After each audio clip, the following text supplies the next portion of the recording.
একটা হচ্ছে শুধু শিশু ধর্ষণ মামলার আলাদাভাবে বিচার করার জন্য, শিশু ধর্ষণের মামলার বিচার করার জন্য বিশেষ ট্রাইব্যুনাল স্থাপনের বিধান রাখা হয়েছে।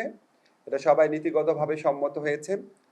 আরেকটা হচ্ছে আমাদের অনেক এই নারী ও শিশু নির্যাতন দমন আদালত দেখা যেত মামলার জট লেগে যেত, কারণ এখানে দুই ধরনের মামলা আসতো।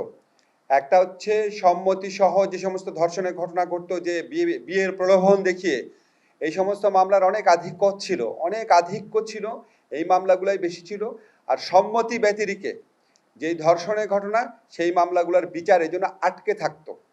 সেই জন্য আমরা এই আইনের মধ্যে বিধান করেছি, বিয়ের প্রলোভন দেখিয়ে সম্মতি নিয়ে, প্রতারণামূলকভাবে হোক বা বিয়ের প্রলোভন নিয়ে হোক, সম্মতিক্রমে যেই ধর্ষণের ঘটনাগুলোর বিচার, সেটা একটা আলাদা অপরাধ।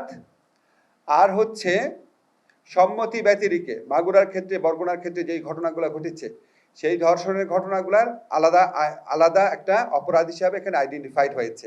এবং দ্বিতীয় শ্রেণীর যে অপরাধ বললাম, সম্মতি ব্যতিরেকে যে ধর্ষণ, সেটার ক্ষেত্রে বিচার এবং তদন্তের সময় কমানো হয়েছে। আমরা এটার উপর সর্বোচ্চ গুরুত্ব দিচ্ছি। এছাড়া আমরা ধর্ষণের মামলার ক্ষেত্রে কিছু ডেফিনেশন এনেছি। ধর্ষণের মামলার ডেফিনেশন পরিবর্তন করে শুধু পুরুষ কর্তৃক না, যে কোনো ব্যক্তি কর্তৃক ধর্ষণকে শাস্তিযোগ্য করা হচ্ছে। এছাড়া ধর্ষণের সংজ্ঞাটাকে ওয়াইড করা হয়েছে, বলাৎকারকে এর মধ্যে ইনক্লুড করা হয়েছে। যে কোনো, আমি খুব বিশদ বর্ণনা যাচ্ছি না আপনাদেরকে, শুধু বলতে চাচ্ছি বিএনডব্লিউএল এর মামলাতে যে ডেফিনেশনটা ছিল, সেটা অনেকাংশ এখানে আনা হয়েছে। শুধুমাত্র প্রকৃত মানে পেনিট্রেশন না, যদি অন্য কোনো বস্তু ব্যবহার করা হয় বা আপনার বায়ুপথে বা যে কোনোভাবে যদি ধর্ষণ করা হয়, সেটাও আমরা ধর্ষণের শাস্তির আওতায় আনছি। এটা আপনারা মানে যে কোনো ফর্মে যদি ধর্ষণ হয়, এটা আমরা ওয়াইড করে দিচ্ছি। আর থার্ড যে অত্যন্ত গুরুত্বপূর্ণ পরিবর্তন আনা হচ্ছে, সেটা হচ্ছে ডিএনএ রিপোর্ট পাওয়ার অপেক্ষায় অনেক মামলা বছরের পর বছর ঝুলে থাকতো।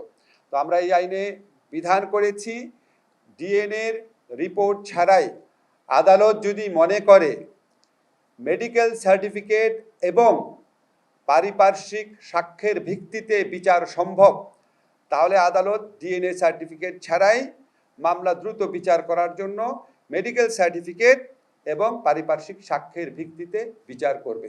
এছাড়া আমরা ভিকটিমদের প্রোটেকশনের জন্য বিভিন্ন ধরনের ব্যবস্থা করেছি, ওনাদেরকে ক্ষতিপূরণ দান করার ব্যবস্থা করেছি।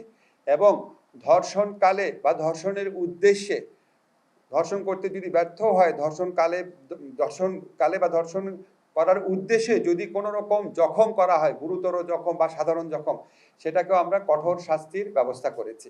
আপনারা বৃহস্পতিবার দিন এটা চূড়ান্ত অনুমোদন হয়ে যাবে আমরা আশা করছি। এরপর আপনারা খুব দ্রুত গেজেট নোটিফিকেশন হয়ে যাবে, এটা আপনারা খুব দ্রুত আপনারা কপি পেয়ে যাবেন।